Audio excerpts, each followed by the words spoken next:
Hello साथीहरू, फेरि पनि स्वागत छ तपाईँहरूलाई मेरो नयाँ भ्लगमा।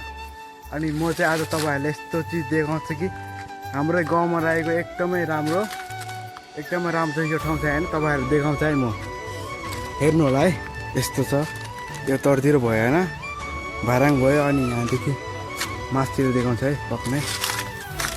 म जाँदैछु, हेर्नु होला।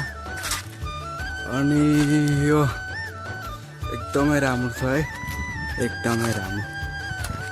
यता नि भयो पुरो, एकदमै पुरै देखाउँछु म पक्ने। यतातिर नि छ हो, यता चाहिँ मान्छे बस्ने ठाउँ हो स्थल। अनि यता भइगयो यता, अनि एकदमै राम्रो छ पछाडिदेखि, त्यहाँ हेर्नु होला। अनि यता एकदमै राम्रो छ, तपाईँहरू नि आउनु चाहनुहुन्छ आउनु होला, एकदमै राम्रो छ।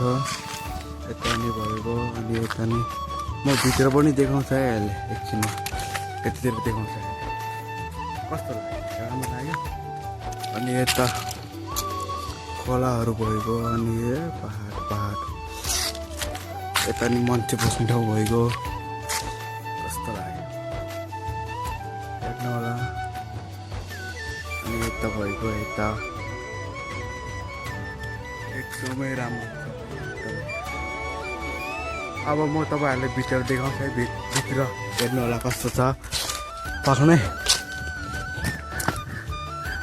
दरवाजा खोल्नुपर्छ पाख्ने, एकदमै राम्रो छ हेर्नु होला। अनि यता पनि भयो, भित्र एकदमै राम्रो छ हेर्नु होला, एकदमै राम्रो छ। यो यता भएको, यता अनि यता हेर्नु होला कस्तो छ, एकदमै राम्रो छ है। उतातिर तपाईँहरू घुम्न आउनु चाहनुहुन्छ भने आउनु होला। यो ठाउँ चाहिँ सर्लाहीमा रहेको छ है, एकदमै राम्रो। भित्र भयो,